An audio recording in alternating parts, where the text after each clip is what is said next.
All right. Well, thank you so much for listening in today. Today, we are being joined by the president of Exeter International, the one and only Gwen Kozlowski.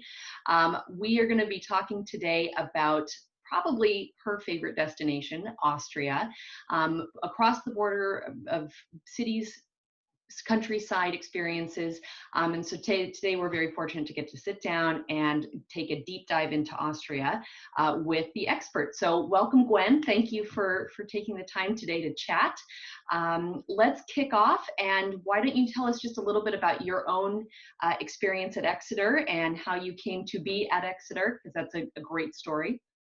Oh, that is a good story. So hello, everyone. I'm Gwen. I have been here, since October of 2003, long time. And I actually knew our founder, Greg Tepper, several years before that because I worked at a travel agency and we helped with his airline tickets. So when he had clients or his staff that were traveling and they needed help with air, that's what we did. And we became friends. And one year I was not so happy as a travel agent, and he was growing Exeter, and he said, come work for me. And I did. And it was the best thing I could have chosen. So in that time, I've had the opportunity to travel to so many of our destinations. And I'm glad we get to talk today about Austria, because that was one on my first visit that was not so attractive to me. And I used to actually tell people you only need a few days, and now it's a completely different situation. That I'm glad to hear you say that, because I personally have loved Austria every time I've been too. So why don't we kick off with talking a little bit about Vienna? For most people visiting Austria, this is a good starting point from an airlift standpoint. We are fortunate to have quite a few nonstop flights from the US into Vienna on Austrian, and it's also very well connected through the other major European carriers. So what's your favorite part about Vienna? Let's go with that. Sure. So Vienna was actually the first place I went in Austria, and a lot of our guests do the typical Prague, Vienna, Budapest, or reverse. And the first time I went, I know this is blasphemy now, but I spent a day in Vienna, and that's why I don't think it clicked for me, and I never really developed a connection. And now, after having been back multiple times over the years, I could easily fill a week in Vienna and not make any duplications. It's a really wonderful capital city for a number of reasons. The airlift is great. Also, for those that are a little bit more independent, the airport is connected to the city by high-speed train, which is fantastic. So you don't have to take a taxi, or if you don't like a car service, you could take a train. But for me, the best part about Vienna is just a nice feeling of comfort when I'm there. It is a very walkable city. A lot of the sites are within the center part inside what's called the Ringstrasse. And you can see an unbelievable selection of fine art, some fantastic architecture spanning centuries. For those into any kind of royal history, the Habsburg Empire spanned over 600 years. And I can't not say something about the food, because Vienna is not just schnitzel and Sachertorte. There is so much there, and there are so many different, really fantastic restaurants of all different cuisines. I personally love schnitzel. It's one of those things I can't make at home, so I always want to eat it when I'm there. With you But 100%. yes, but vegetarians or people who like Asian cuisine or sushi, really, you can find everything here. And the quality is so high, because if you ask a Viennese person, they say, oh, everybody in America talks about organic this, organic that, and farm to table. That's how we've always done it. So there's not really a distinction of organic, because they just assume it's all organic. And it's very high quality and really just something for everyone. Even guests that I've had before that have super picky eaters in their family, we always find something for Vienna. The people there, though, are something that really, once you get to know the residents, and some of the best guides that I've ever met are in Vienna, that's when it really comes to life for you. When you can see Vienna through the lens of a local and see just how great it is to live there, to work there, to explore, that's, what changed it for me. And when you have been in the past, what would you say is your ideal amount of time to spend there? Obviously, your first trip was a day, which was not enough. Mhm. Strongly Right. just spending a day there. But what would be the minimum and the ideal amount of time that you'd spend there? Sure. Most of our guests are combining Vienna with something else. So I would say please don't plan it with less than 3 nights. 3 nights there, depending on where you're coming from, gives you at least 2 full days on the ground. And that's good to explore Vienna. That's not enough time for day trips, but it's good for a really good exploration of the city itself and leaves you a little bit of time in the evening to explore restaurants or maybe cultural events.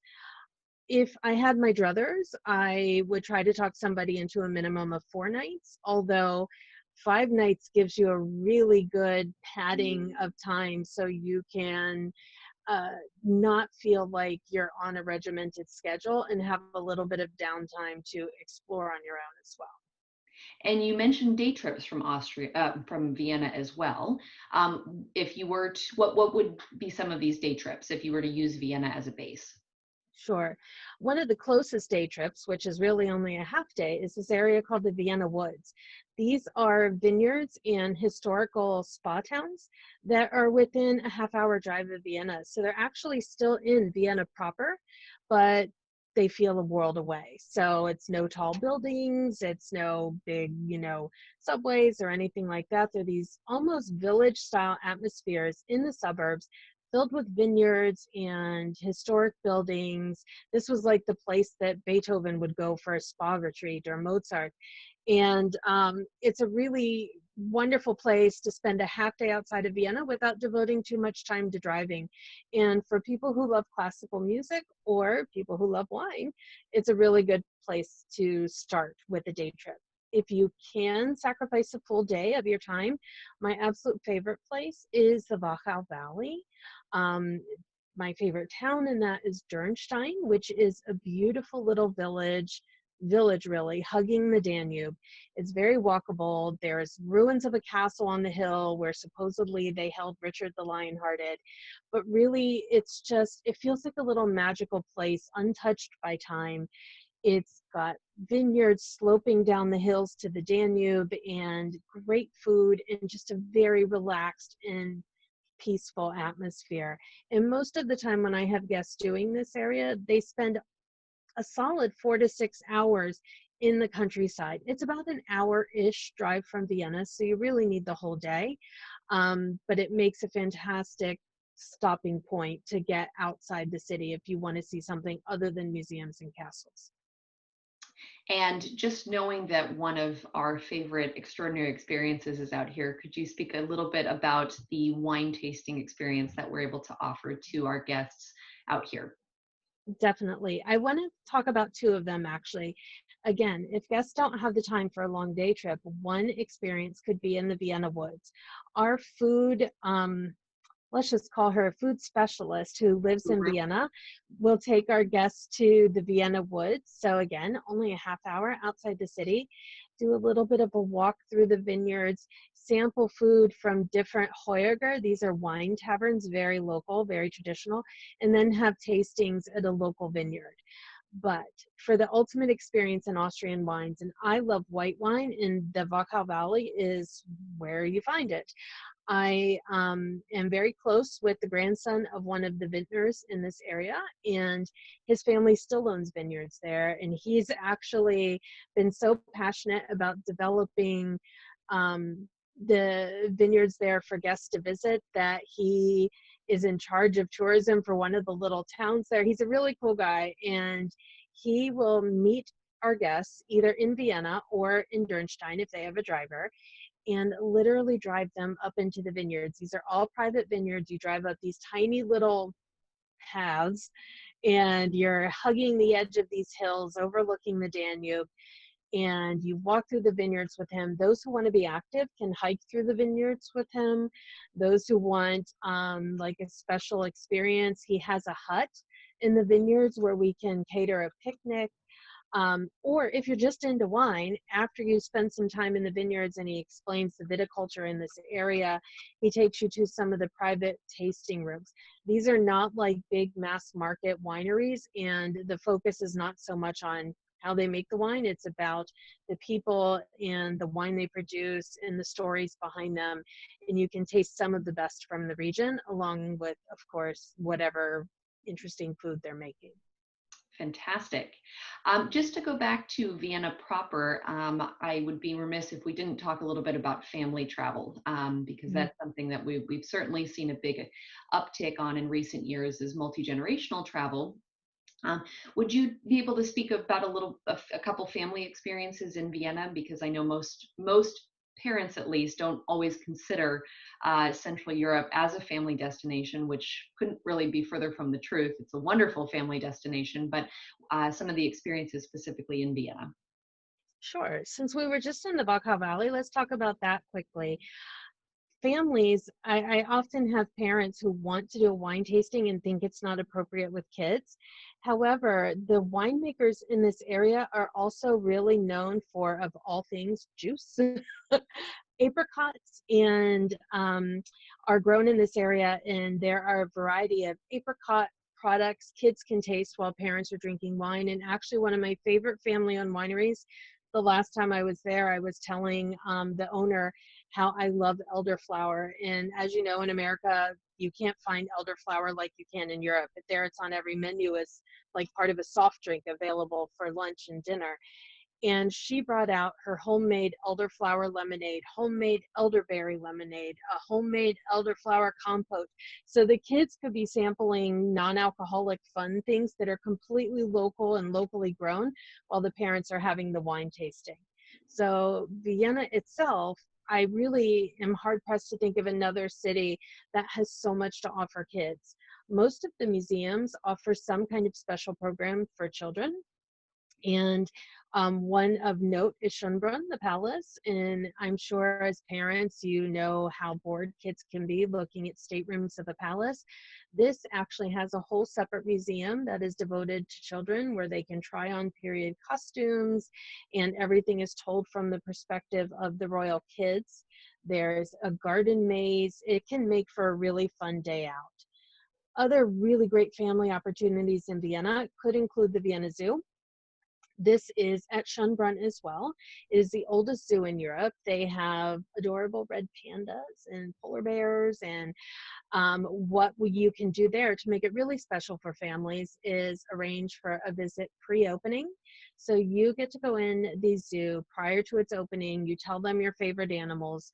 A zookeeper picks you up in a golf cart, and you and your family speed through the zoo looking at the animal enclosures that are most interesting for your kids. And it ends with breakfast at the Kaiser Pavilion. So it's an early start to a day, but a really special experience for kids, and no lines, which is important. And then another favorite family experience in Vienna is with our food insider. And normally she's doing tasting tours for adults through different Viennese purveyors, like a historic bread maker and this really cool cheesemonger. But if there are kids, she will tailor the whole tasting tour for kids. So even if you tell me my kid only eats mac and cheese or whatever the case may be, we can make a really cool interactive tasting tour of Vienna just for kids.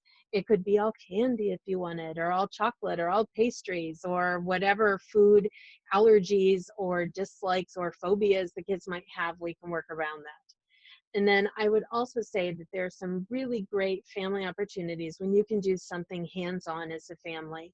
And Vienna has so many, from cooking classes to painting classes and music and more. It's really something for everyone with families.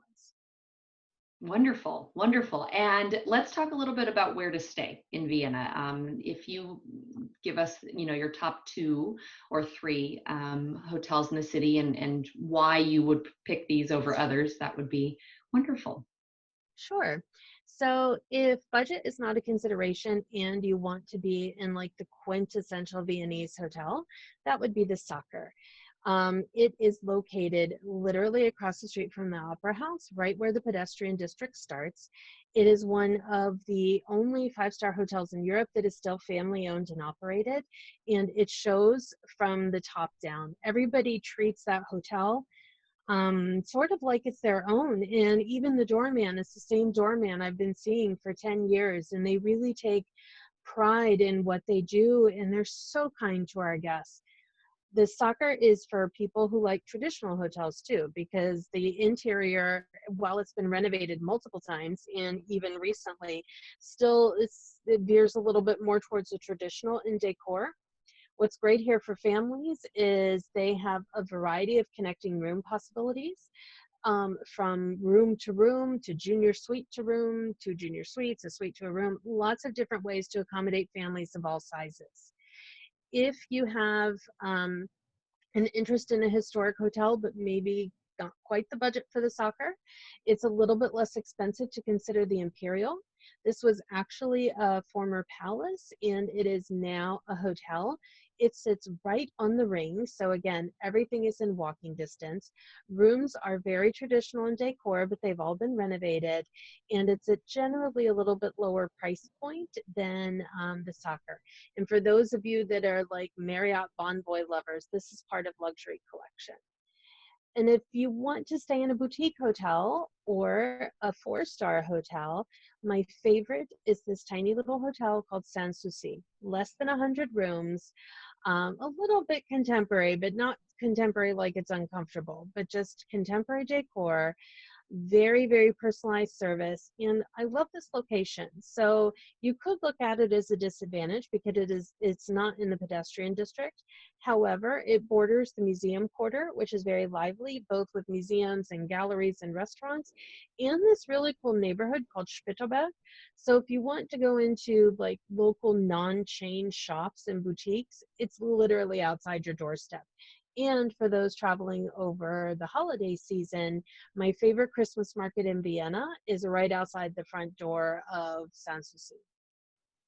I had the pleasure of staying there myself, and I would also just like to mention that even though it's not within the pedestrian district or within the central ring, you walk out the front door and you can see the ring road. So it is not as though it's far or too far to walk anywhere within the ring. It is still very central, just on the outside of the ring road. So it's a charming hotel and was delightful. I couldn't I recommend love it.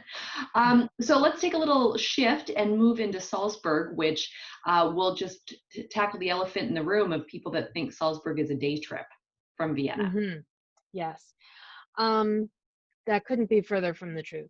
Let me start by telling you my big admission. I love The Sound of Music. I love The Sound of Music so much. I could recite almost every word in that movie. Christopher Plummer as Captain Von Trapp is like my dream person. Anyway, most people associate Salzburg with The Sound of Music and with Mozart because this is where he was born. I do get a lot of requests for Salzburg as a day trip. And if your time is so tight that that's how it has to be, it's doable to just see the highlights. So Salzburg is just under 3 hours, like 2 hours and 35 minutes or so, direct train ride from Vienna. It's on a high-speed train called Railjet, which is nice. The train station is right in the city center, so it's not really walkable for most to the city center, but it's a 10-minute drive to your hotel into the center of the city. If you're driving in Austria, it's about 3 hours or so from Vienna. And if your city prior to or after Salzburg is Munich, it's 2 hours away, either by train or by car. So Salzburg itself, sure, the city is very small compared to Vienna, very compact. It's wonderful because it's all pedestrian, very historic. It just looks beautiful. You can see mountains in the distance. So if you're just focused on the city center, that's why people think it's a day trip, because a solid half day and you've covered the basics.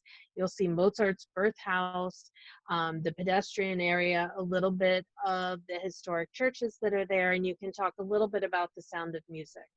But if you have time, and ideally for me, that would be like 3 nights, the day trips from Salzburg are also amazing. Can you talk a little bit about those day trips?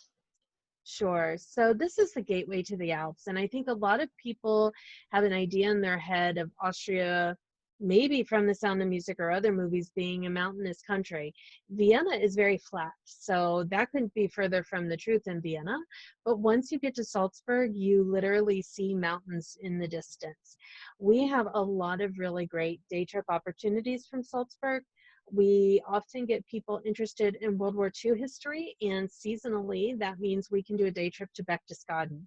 This is a town that is actually in Germany, but it's only a half-hour drive from Salzburg, and it is where you find Eagle's Nest. And this is tied to the history of World War II and Hitler, and the town of Berchtesgaden was like a retreat for Nazi officers, and then it was liberated, I think, by the 101st Airborne Division. It's got a really interesting World War II history, and our guests often want to see Eagle's Nest because of that. That is entirely seasonal. It's open May through October because it requires a special bus to get up the mountain to get there. So even in inclement weather, it's not possible. That makes a nice half-day trip. Or if you have a full day, we could either include a salt mine, which is fun for kids, because in Austria, the salt mines are entered via a slide, which is kind of cool. Or there's a beautiful lake right next to it, and right next to the town, that you can take a little boat trip on. It's a really nice full day if you have it. If World War II is not of interest and you just want to see some absolutely gorgeous countryside, I love day trips into the Salzkammergut. This is the Lake District outside of town. A half day will take you to maybe St. Gilgen and St. Wolfgang, and for those Sound of Music lovers, the Wedding Church in Muncie. If you have a full day, you could either add on some serious hiking, and it doesn't have to be difficult hiking. It could be light hiking above St. Gilgen or St. Wolfgang. Or if you just want to see beautiful towns, you can add on Hallstatt. I think so many Americans have seen the image of Hallstatt. It looks like a little fairy tale town nestled along a lake. Chinese tourists love it so much they actually replicated Hallstatt in China. It's very picturesque. It's just a beautiful little town with a funicular that goes above the town with these amazing views of the mountains. So if you have a full day and you love mountains, whether you want to be active or not, the Lake District is really good for that. And then one other place for mountains, if you want to do some hiking and you don't care so much about seeing cute little villages, Zell am See is also just about an hour outside of Salzburg. It's a ski resort in winter, so it's got a cute little town, but the main draw is the mountain. There are hiking trails all over, and it's a great day trip. Fantastic. And for those 3 nights that we're suggesting guests stay in Salzburg, where would you suggest that they stay? The number one hotel is the Soccer there. Same family, same kind of overall style. As I mentioned before, the pedestrian district is all pedestrian, and it's kind of a little circle of a town. The Soccer sits right across the river. It's not in the pedestrian district, but it's across a pedestrian bridge, and then you're right there in the center. I love this hotel if you want to have a view, because from the upgraded rooms, there are amazing views over the town because you're sitting across the river. It's, again, family owned, family operated, very cozy, very just warm feeling. If you want to be right in the heart of the action, the Goldener Hirsch is I think they say it's like the oldest hotel in Austria or the oldest in Europe. It's been operating since the 1400s. And this is a very historic building right in the pedestrian district. You have to be completely fine with lots of interior steps because, again, historic buildings and a really traditional style. At first I didn't understand, but when I toured the hotel the last time, which was just this past October after they renovated, they explained that every piece of furniture and all of the rugs, these are all local designs and handmade. So it's really special to be in a place like that. It is, again, very traditional, not so much in the way of connecting rooms for families, but a really cool kind of right in the middle of the action place to stay. And then if you want to go a bit down in budget to a 4-star, literally right next door to the Goldener Hirsch is this cool hotel called Blaue Gans, Blue Goose. It is also a very small family-run hotel, and the owner collects contemporary art.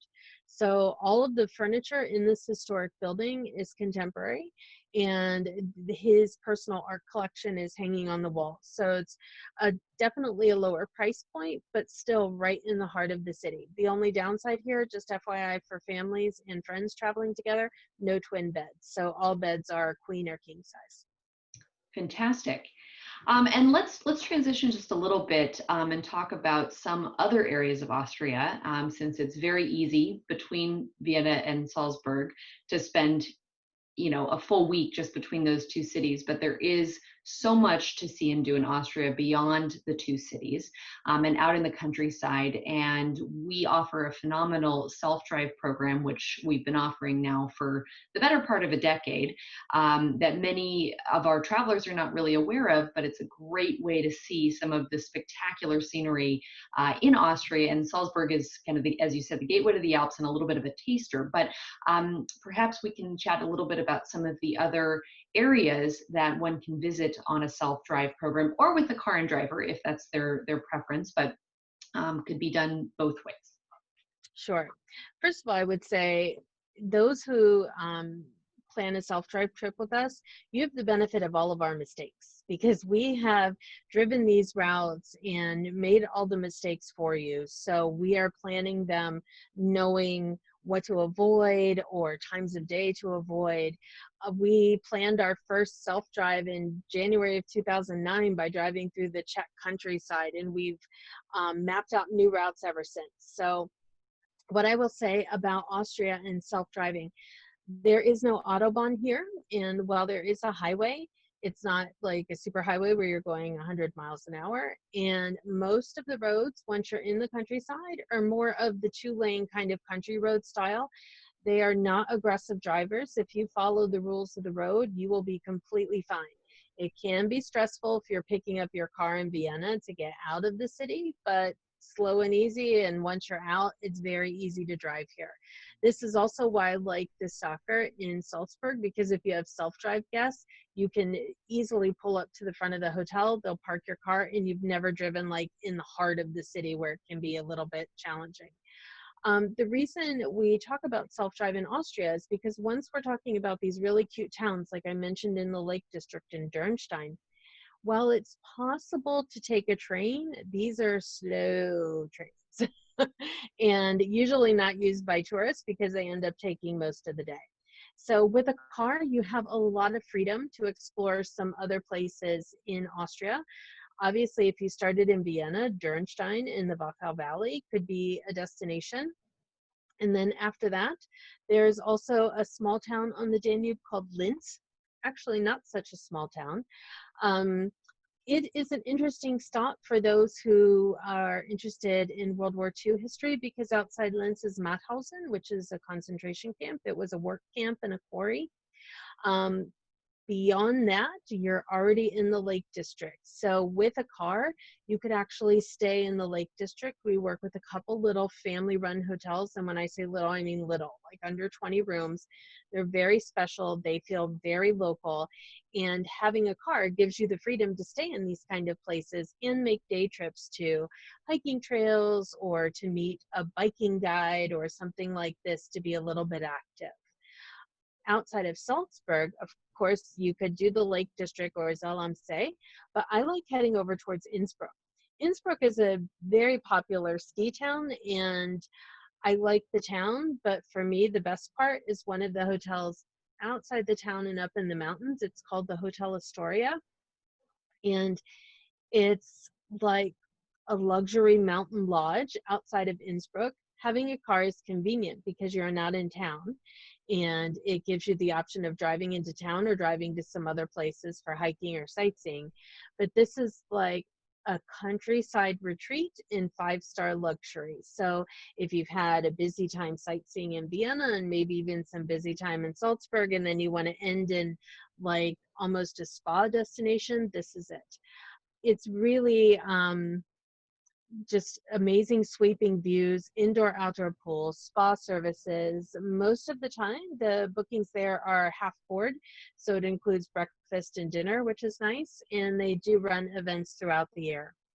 And then if you have foodies in your traveling party, a place 2 hours south of Vienna that's definitely worth mentioning is a town called Graz, Graz. This is the food capital of Austria, and it is known really for its farmers markets. It has lots of farmers markets that happen in the city center.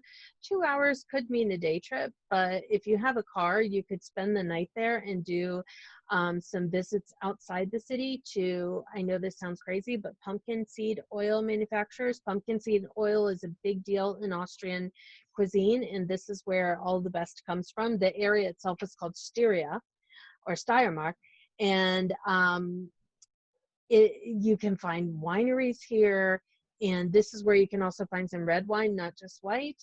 It's also a place outside the city where you can see the ponies, or the colts, I guess we would call them, from the Spanish riding school, like frolicking in the meadow. It's almost surreal.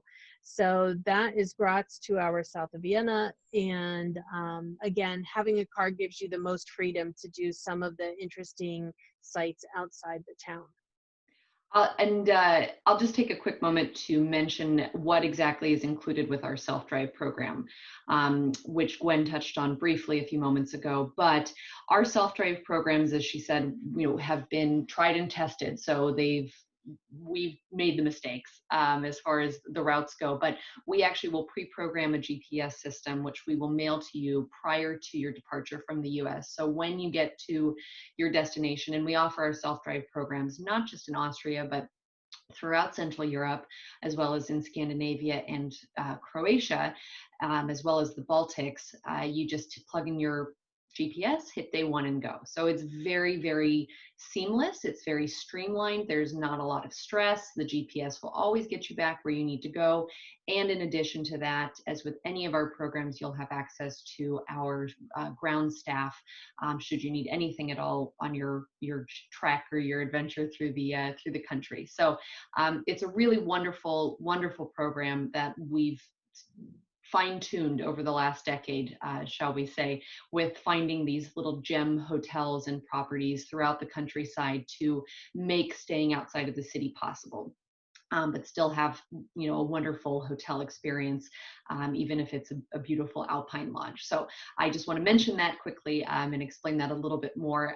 For those that are interested, we do have sample self-drive programs available on our website, and you'll find the links at the end of this as well, if you're interested in just some brainstorming ideas. But going back to self-driving in Austria, Gwen, how obviously there are dozens of options for routes. For guests that wanted to maybe have already been to Vienna on a river cruise or previously done the Vienna, Prague, Budapest circuit, how long would you suggest self-driving through the countryside in an ideal world, obviously? Sure. I think we get a lot of guests that have had some past experience with Vienna, sometimes good, sometimes not impressive, like my first visit. But if people have already seen Vienna and maybe Salzburg doesn't appeal, if you have a solid 7 days, you can do some of the most beautiful areas of countryside here. I would still use Vienna as a starting point, but you don't necessarily need to stay there because you can pick up cars directly from the airport. Outside of Vienna, I would first go to the Wachau Valley, spend a couple days there, so there's time for wine tasting or maybe a private boat on the Danube for a half day, or even some bikes. This is where you find the Danube Trail, which is a dedicated bike path, so it's car free and you can just ride from village to village. It's just like a fairy tale. So spend a few days in the Wachau Valley, and then I would continue to that Hallstatt area.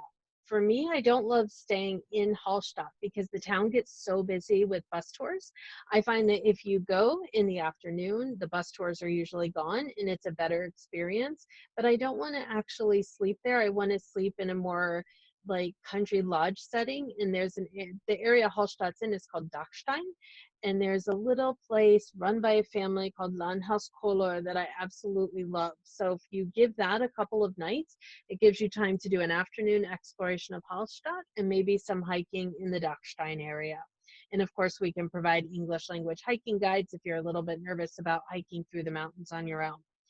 And then after that, I would drive and skip Salzburg and maybe make some stops in the Lake District, but head to the mountains outside of Innsbruck and spend my last 2 or 3 nights in the mountain lodge there in the Astoria.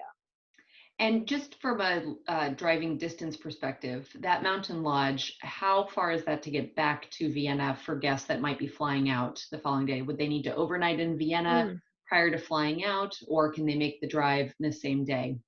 It's actually much closer to Munich. It's closer Okay, to Munich than community. Salzburg. So I would say it's less than 2 hours to Munich, maybe an hour and a half from Innsbruck to Munich. And you don't even have to drive to Munich. You could drop off your car in Innsbruck and hop on the high-speed train to Munich if you're independent enough to do that. Munich would be the closest major airport where you'll find a nonstop flight to the US. Otherwise, if you're heading back to Vienna, that's going to be a solid 5 hours. So I would probably go and overnight the night before. There are 2 decent hotels right at the Vienna airport. And that way you don't have to worry about shuffling in and out of a city. You can arrive later in the day and then the next morning literally walk across a parking lot to the airport to leave. Perfect. Perfect. And one thing I just want to reiterate as well with our self-driving programs is even though guests are self-driving, we can arrange for private guided experiences throughout the destination and in any of the cities that or villages where guests may choose to stop. We like to say that we arrange them where appropriate. Mm-hmm. So that's just something to bear in mind, that self-driving does not mean giving up being able to have a biking tour or a food experience or a private guided experience just because guests are driving themselves. So just wanted to reiterate that once more. Fantastic. Well, what is your one unmissable thing before we wrap up in Austria? Knowing that you're a massive Sound of Music fan, that's probably where you're going. But for guests that have just a couple of days, maybe staying in Vienna or staying in Salzburg, what is Gwen's top pick of Austria? I do love the Sound of Music. My dream would be with Julie Andrews, but that's probably not Oh, happening. well, Um, you and me both.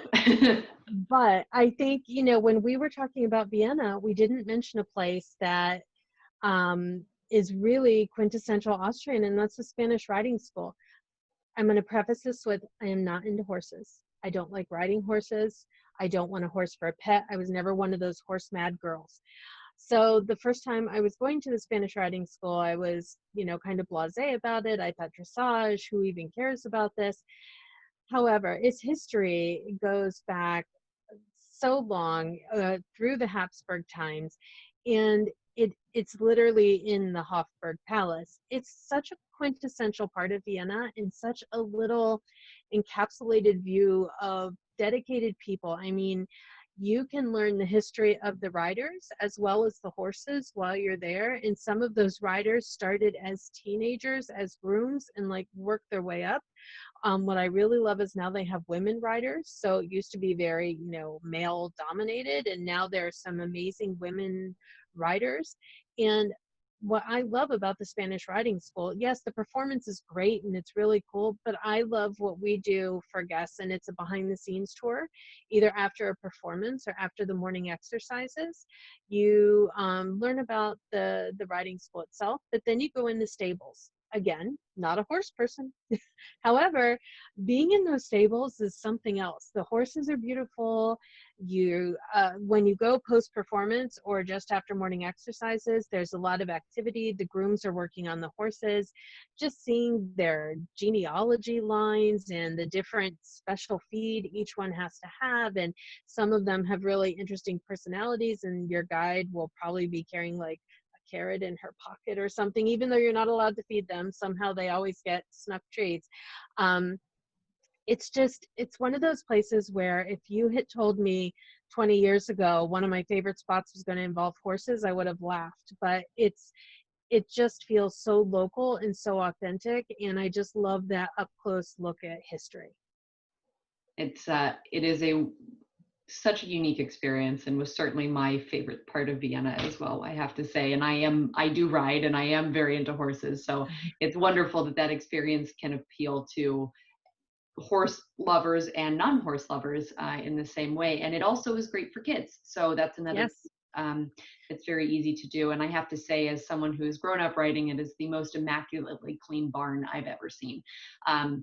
I was thoroughly impressed. But wonderful. Well, thank you so much, Gwen. I really appreciate it, and hope our viewers have learned a thing or two about Austria and are ready to get on a plane, because I am. Thanks, Melissa. I hope so. Perfect. Thanks so much, Gwen. We'll talk soon. Thanks.